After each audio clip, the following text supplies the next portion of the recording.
ketika ada hal-hal yang sulit dalam agama bukan berarti disuruh kita give up, bukan. Tapi disuruh kita untuk terus berusaha, jangan menyerah. Karena emang gak akan berhasil sekali, maksudnya kayak gitu. Kalau kalian pengen istiqomah sekali, gak akan berhasil. Coba lagi, gagal, ulangi lagi, terus saja. Sampai benar-benar sampai di level istiqomah. Kayak dulu kalau misalnya kita suka ngabisin waktu yang agak-agak kurang berkualitas sih, kayak main game gitu. Awal-awal main game kan langsung baru pertama main udah kalah ya.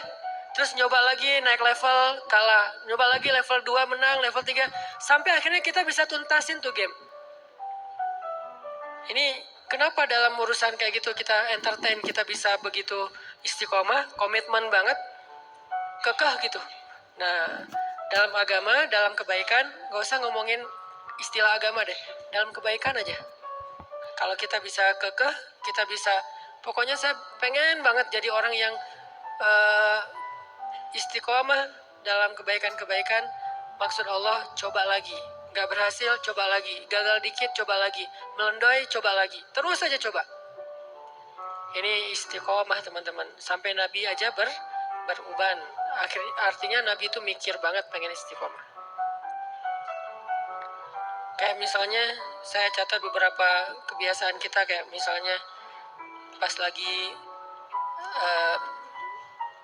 reunian gitu ya, ketemu dengan muatan Tea. Kalau ketemu sama dia terus jadi pengen balikan gitu kan ya. Apalagi kalau pas ketemu tuh jadi kayak teringat, dia pakai baju yang dulu kita pas udahan dia pakai baju itu loh. Jadi kayak flashback, langsung balik lagi ke cerita-cerita dulu kita pernah jalan ke sini, dulu kita pernah seru-seruan, kita pernah gila-gilaan bareng, kita pernah apa segala macam gitu kan ya. Kayak hilang akal berdua, terus jalan kayak orang mabuk gitu di tengah jalan, tengah malam, terus teriak-teriak, terus marah-marah di bawah hujan gitu. Apa maunya kamu? Enggak, aku cuma pengen kamu. Udah rame gitu-gitu. Terus jadi kegoda nih pengen balikan. Nah, istiqomah adalah pokoknya saya udah azam, bertekad saya nggak akan balikan kecuali dengan cara halal. Itu istiqomah tuh. Dia kayak ngasih harapan lagi gitu. Mulai akun lo apa sih, gue pengen ngefollow. Mulai ada cari-cari harapan, ngasih-ngasih harapan gitu. Mulai caper-caperan, mulai basa-basi lagi. Ada sinyal-sinyal pengen balikan. Tapi kita tahu dia nggak mau serius. Arti serius dia nggak pengen halal, cuman pengen seru-seruannya doang. Berarti istiqomah di sini adalah saya nggak bakalan balikan kecuali dengan saya terima nikahnya kamu. Kamu ambil deh cincinnya, pakai Bruno Mars lah pokoknya. Marry you. Kalau lo pengen balikan, ya udah ambil cincin ini, kita nikah aja. Terus habis itu kita bisa seru-seruan, gila-gilaan habis nikah. Nah, ini namanya istiqomah nih. Nggak mau balikan kecuali dengan cara terhormat. Terus kayak lagi punya duit, ngelihat ada teman kita kayak bedah plastik gitu, bibirnya pengen disuntik, jadi lebih tebal misalnya kan ya, kan lebih keren, lebih seksi gitu. Gue berapa sih kalau mau pengen nebelin bibir? Oh cuman 7 juta. Wah gue ada nih uang hadiah ulang tahun gue dari nyokap misalnya 5 juta, terus dari ayahnya 5 juta, 10 juta nih. Bisa nih kayaknya gue suntik-suntik bibir biar lebih tebal gitu, kayak siapalah gitu, gak usah disebut namanya. Nah ini kan godaan ya. Kita bisa tapi gak boleh, itu kan godaan banget tuh. Kalau pengen tapi gak bisa, ini gak terlalu ngegoda sih. Pengen dan mampu itu godaan banget tuh. Pengen tapi gak mampu, ya sabar aja. Gue sabar orangnya, kenapa? Gak bisa juga, gak mampu gitu. Tapi kalau bisa, mampu, kayaknya udah gak ada masalah, kita masih nahan, berarti istiqomah insya Allah. Jalan nih, duitnya sih nipis, tapi jalan bareng teman-teman. Lihat Onitsuka gitu kan ya, wah nih modelnya warnanya gua banget nih. Misalnya dia senang warna-warna tanah gitu, warnanya, ini coklat nih Onitsuka, terus lagi ngetren gitu kan, anak-anak SMA pada pakai, teman-teman sekelas pada pakai, semuanya Onitsuka, kecuali saya sendiri yang masih pakai apa gitu kan ya, yang lain pada Onitsuka, pengen beli, tapi nggak ada cash, nggak cukup juga duitnya, harus nyicil, jangan deh, tabung dulu sampai bisa beli tanpa harus nyicil misalnya. Ini orang istiqomah. Dia punya prinsip. Tapi prinsip itu berlaku untuk dirinya. Nggak dia paksain untuk orang lain. Karena ketika prinsip hanya dipaksakan kepada orang lain, dia tuh jadi orang yang nggak nyaman buat orang lain. Udah nggak asik lagi. Kalau prinsip itu dia paksain buat dirinya, ke orang lain dia lebih kayak tadi tuh toleran, dia paham, mengerti pengertian ke orang lain, semua orang berproses. Itu dia tetap orang soleh dan asik. Orang jadi nggak asik tuh kan gara-gara memaksakan prinsip ke orang lain ya. Padahal dia sendiri juga belum kayak gitu. Nah, jangan maksain. Tapi kita contohin, kita bikin itu sesuatu yang buat dia pengen, aku pengen lo kayak kamu, orangnya tuh nggak kegoda walaupun di antara teman-teman yang pada misalnya lagi naik gunung gitu. Udah lama dia udah berhenti ngerokok nih. Pas kali-kalinya lagi pengen ke gunung, dingin, yang lain pada udah coba aja sebatang. Enggak lah, gue mah daripada ngerokok mending gue permen aja deh gitu misalnya. Ini istiqomah kan, dia udah komitmen gak bakalan ngerokok lagi karena kata dokter itu gak sehat untuk dia. Dia pernah sampai masuk rumah sakit gara-gara itu. Udah dia azam, dia bertekad, gue berhenti ngerokok. Teman-temannya semuanya ngerokok, dia gak akan nyalahin orang lain. Kalian ngerokok enggak. Yang penting saya udah gak lagi sekarang. Soalnya dia mungkin pakai bahasa-bahasa yang lebih santai lah. Kata dokter udah gak boleh, soalnya gue ada kayak paru-paru gitu. Nah ini orang yang istiqomah tetap asik. Jangan sampai kita sok istiqomah gak asik pula. Istiqomah belum, gak asiknya ya. Kenapa? Karena kita juga belum punya prinsip hidup, tapi maksain orang tuh harus berprinsip. Ini gak enak banget nih. Toh Nabi aja kayak tadi tuh, beliau punya standar ideal banget, tapi ke orang lain gak pakai standar itu. Jadi Nabi itu punya dua standar loh, standar diri sama standar orang lain. Kalau standar diri sendiri, yang saya sering share, sholat qobliyah zuhur itu 4 rakaat, itu standarnya Nabi. Tapi begitu sholat qobliyah zuhurnya depan orang lain, pakai standar orang. 2 rakaat aja deh, yang ringan. Standar Nabi, tahajud itu 1 rakaat, 5 juz. 5 juz 1 rakaat. Tapi kalau sholatnya bareng dengan orang lain, bacanya yang ringan-ringan aja deh. Al-Muluk aja dibagi 2 misalnya. Sesekali doang Al-Muluk dibaca 1 utuh, 1 rakaat. Kenapa? Karena Nabi itu orangnya soleh, asik. Solehnya ke diri, ke orang lain asik. Bukan ngebiarin ya, tapi nggak maksain. Bukan ngebiarin tapi nggak maksa. Apalagi bukan cuma nggak maksa, kadang-kadang belagu lah gitu. Merasa udah paling keren sendiri gitu di antara teman-temannya. Padahal dulu dia juga berproses. Ini istiqomah teman-teman. Yuk kita belajar satu hal aja dulu.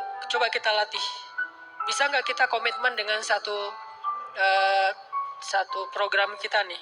Saya tahun 2018 pengen program misalnya berat badan gak boleh lebih dari, kalau saya karena tingginya sekian, misalnya berat badan sebutlah maksimal 65.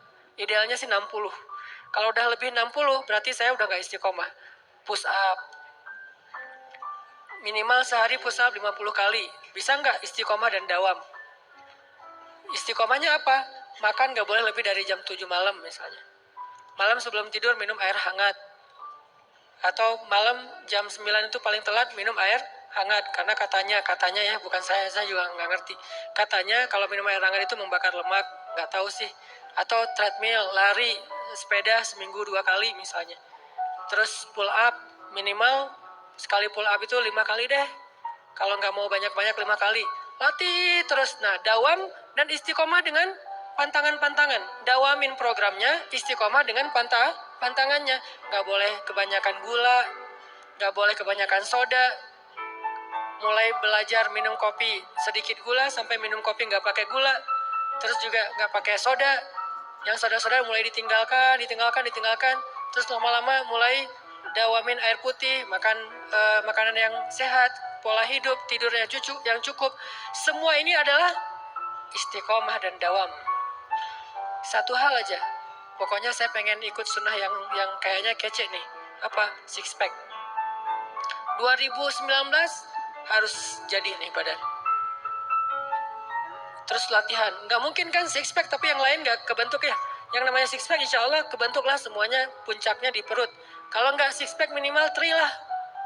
3 juga udah cukup. Atau kalau nggak 3 juga minimal nggak offset lah. rata gitu ya nih. Bisa rata aja udah keren banget tuh. 2018 gue pengen rata. Mungkin badannya tuh nggak sekeren Adirai, tapi minimal bisa dibilang otot gitu. Nah ini jalanin, dawamin programnya, istiqomahin pantangan-pantangannya. Satu hal aja, kalau mau ngomongin hal-hal yang sifatnya sunnah tapi kece gitu. Kalau mau sunnah yang lebih bold dan gak usah diomongin ke orang lain, pokoknya 2018 gue pengen hafal 5 juz. Ini bold ya, bukan yang lebih entertain. Buat sendiri aja, pengen 5 juz. Gak usah diumum-umumin, gak usah posting 2018 5 juz. Ngapain diposting? Ya kayak gitu-gitu. Kalau yang mau diposting banyak main, banyak manfaat, gak apa-apa posting. Kan gak ada ria juga kan? Wah main ria, gak apa-apa kalau main ria mah ya. Tapi kalau saya posting banyak tilawah, banyak salawat, agak-agak gimana gitu. Karena saya ngerasa belum banyak tilawahnya. Masa saya tilawah misalnya sekali sejuz sehari, bilang banyak. Sementara guru saya, anggota dewan di Jakarta tuh sehari 10 juz. Dan itu dari sejak kelas 6 SD udah kayak gitu. Sehari 10 juz, murajaah hafalannya. Berarti 3 hari khatam, 3 hari khatam. Beliau baru boleh bikin tagline, banyak tilawah. Udah kita baru 1 juz, gak usah bikin banyak tilawah. Udah aja yang realistis lah, banyak main, tapi jangan banyak dosa. Karena kalau main, ria gak masalah, gak akan menggugurkan pahala main ya. Ustaz, jangan ria tuh dengan main. Emang pahala gitu. Kalau niatnya untuk dakwah mungkin pahala, tapi setidaknya aman lah dibandingkan ibadah. Coba, 2018 saya pengen 5 juz. 5 juz itu setahun, jangan dikejar sebulan, nggak bakalan jadi tuh. Kecuali kita benar-benar fokus tinggal di pesantren yang hafal Quran, kayak nggak ngapa-ngapain. Kalau normalnya mah untuk kita lebih realistis setahun deh 5 juz. Mumpung saya masih 19 tahun nih, target nikah 24 tahun, ada 6 tahun kan? 6 tahun, setahun 5 juz. Jadi tuh, akad nikah, Qul a'udzu birabbin nas. Wah gitu doang. Jangan lupa, ini ayat surat terakhir yang saya hafal dari Al-Baqarah maksudnya. Bukan Qul a'udzu birabbin nas baru mulai ya. Qul a'udzu birabbin nas itu udah selesai. Maharnya apa? Seperangkat alat sholat. Maharnya apa? 1 gelang, 1 cincin, 1 rumah, 1 mobil. Ditutup dengan surat An-Nas. Daripada ditutup dengan surat Al-Baqarah, Alif Lam Mim misalnya. Surat An-Nas. An-Nas setelah dia menghafal dari Al-Fatihah sampai Al-Falaq, ditutup dengan An-Nas. Bisa tuh 6 tahun, setahun 5 juz, dibagi per bulan, dibagi lagi per hari. Itu dawam. Jadinya sedikit banget, nggak usah, nggak keren ah. Keren kalau dawam. Kalau cuma sehari nggak keren emang. Tapi kalau dawam itu keren. Makanya ketika ada sahabat nanya ke Nabi, ya Rasulullah, ayul amal ahabba ilallah. Amal apa yang Allah paling suka? Apa jawaban Nabi? Adwa muha wa in qallat. Yang paling dawam walaupun sedikit. Yang paling dawam itu artinya konsisten. Kalau istiqomah itu artinya komitmen. Yang paling dawam walaupun sedikit. Sedikitnya misalnya coba 5 juz bagi setahun. Saya belum pernah bagi. Anggap aja sehari ngafalnya cuma 2 baris atau 3 baris. Sehari cuma 3 baris. Nggak seru kurang keren. Teman-teman saya tuh sehari 1 halaman. Jangan lihat sekarang, lihat setahun. Ketika itu sudah dawam, itu jadi keren di mata Allah. Malah kata Nabi itu amal yang Allah suka banget. Coba bikin program, gak usah banyak-banyak, tapi targetnya dicicil. Jadi bikin program cicilan, jangan bikin program cash dalam amal soleh. Saya pengen nyicil hafal Quran, saya pengen nyicil tahajud. Gimana nyicil tahajud? Mulai dari target saya tahun ini tahajudnya lengkap 11 rakaat, dimulai dari jam 3. Nyicilnya dari jam 4:04. Kan azan jam 4 misalnya 30. Ada waktu 15 menit. Salat tahajud apa Ustaz? Witir dulu 1 rakaat. Beberapa minggu, asal bisa dawam aja nih. 2 minggu, setiap malam bisa witir 1 rakaat. Itu keren loh. Daripada semalam 11 rakaat, 3 juz, besok enggak. Sebulan kosong. Enggak gitu. Mending gua 2 minggu ke depan, sebelum sholat subuh, wajib witir 1 rakaat deh. Gitu aja. Witir 1 rakaat. 2 minggu tuh witir 1 rakaat. Allah tuh sayang banget sama kita. Minggu ketiga mulai witir 3 rakaat deh. Bulan berikutnya tambah tahajud 2 rakaat, witir 3 rakaat. Mulai bangun jam 4, mulai bangun jam 4 kurang seperempat, mulai setengah 4, mulai setengah 4 kurang, mulai jam 3. Jam 3 udah mulai normal nih, jaga tren itu tuh. Kalau udah dijaga setahun, insya Allah itulah amal yang paling disukai Allah. Baru disebut ahli tahajud. Kalau belum, namanya bukan ahli tahajud, pernah tahajud. Pernah tahajud, pernah tilawah 1 juz ya, pernah puasa Senin Kamis, pernah sedekah, pernah doang. Pahala sih, cuman nanti di akhirat nggak digolongkan dalam golongan itu. Kan di akhirat itu ada golongan ya. Yauma idzi yasdurun nas ashtatan. Ashtatan itu artinya kelompok-kelompok. Masing-masing ada komunitas. Nanti di akhirat itu ada komunitas subuhan, ada komunitas tahajudian. Ada komunitas sedekah, ada komunitas kayak duha gitu. Nah, ada orang yang di komunitas mana aja dia ikut. Kayak kita sekarang seneng ngegeng gitu, geng sana ikut, geng sini ikut, anak-anak parkour dia main, anak-anak BMX dia main, anak-anak skate dia main, anak-anak motor dia jalan juga touring. Artinya kan dia gaul banget ya, karena semua bisa, BMX bisa, parkour bisa, skate bisa, mau motoran bisa. Anak sepeda dia ngegoes kemana ikut, berarti dia bisa semua nih. Di akhirat ada yang kayak gitu juga sih. Tahajud ada dia, duha ada dia, sedekah ada dia. Yang parah nggak ada di mana-mana, sendiri doang nih. Kenapa bisa sendiri? Karena dia pernah tahajud, pernah duha, pernah sedekah, pernah tilawah, bukan ahlinya. Lihat ahli dengan pernah bedanya, dawam dan istiqomah. Jadi kalau kita pengen punya komunitas nanti di padang mahsyar, komunitas tuh beda loh treatmentnya sama sendiri. Komunitas tuh biasanya dapat banyak kemudahan nanti di padang mahsyar. Kenapa? Saling mentestimoni gitu. Ya udah kayak kita misalnya check in under group dengan sendiri. Kalau FIT kita jalan sendiri tuh harga tiket lebih mahal satu. Kalau beli tiket grup itu lebih murah. Kedua, pas check in bagasinya kalau sendiri overweight itu bakalan bayar per kilo kan. Kalau under group overweight satu disubsidi sama teman-teman yang kurang, gitu kan?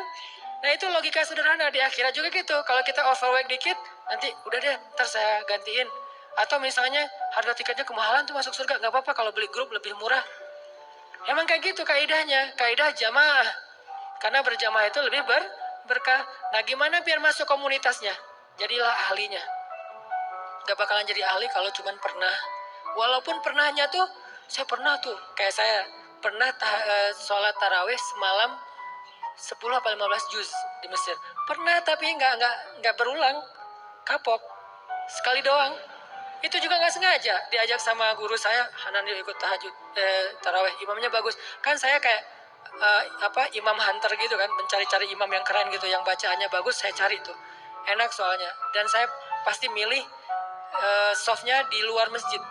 Walaupun yang terbaik di sholat pertama, tapi untuk sholat sunnah saya pengen nyoba di luar, imamnya bagus dan soundnya di Mesir itu bagus-bagus tuh. Jadi kita kayak lagi nongkrong tapi ngedengerin sholat. Nah waktu itu imamnya emang bagus, tapi Al-Baqarah, Al-Imran, An-Nisa, Al-Maidah, Al-An'am, sampai At-Taubah, sampai Yunus. Masya Allah nih imam ngeri banget. Tahajud dari mulai habis isya, selesainya nggak sempat makan sahur. Antara 10 sampai 15 juz. Cuman sekali doang. Dan nyesel pula tuh. Gak tahu berpahala apa enggak nih. Nyeselnya kayak saya jadi pas saya baca cerita Abdullah bin Mas'ud yang sholat di belakang Nabi terus dia kayak nyesel gitu, saya kebayang karena saya juga pernah ngerasain kayak gitu. Sholat di belakang Nabi nih Abdullah bin Mas'ud. Pertama enak lama-lama loh kok lama banget nih, nggak ruku-ruku. Lama-lama Abdullah mengatakan tahu gini saya nggak akan ikut dari awal. Dia ngebatin kayak gitu. Saya juga kayak gitu pas saat tahajud. Tahu gini saya nggak mau ikut sama Syekh.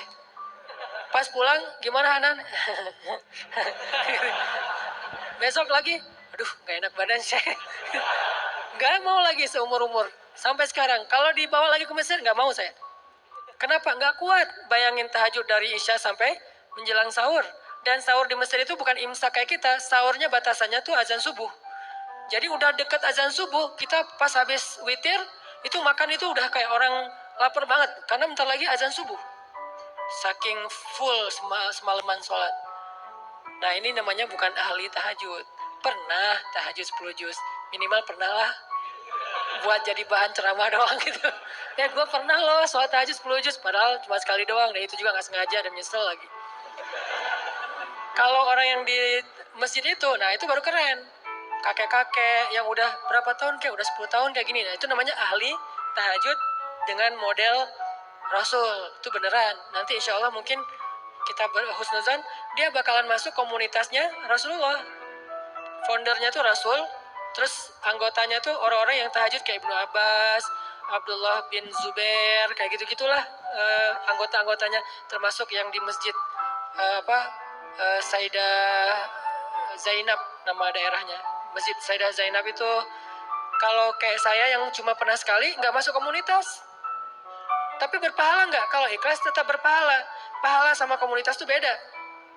Pahala itu reward, kalau komunitas itu kayak dapat satu anggota, tanda anggota tuh, bukan reward doang. Jadi tanda anggota, dan beda nanti treatmentnya di akhirat. Dawam istiqomah. Istiqomah di sekolah tuh teman-teman semuanya punya pasangan, pacaran gitu lah. Kita istiqomah sendiri. Kan keren ya, soalnya nggak ada yang mau misalnya.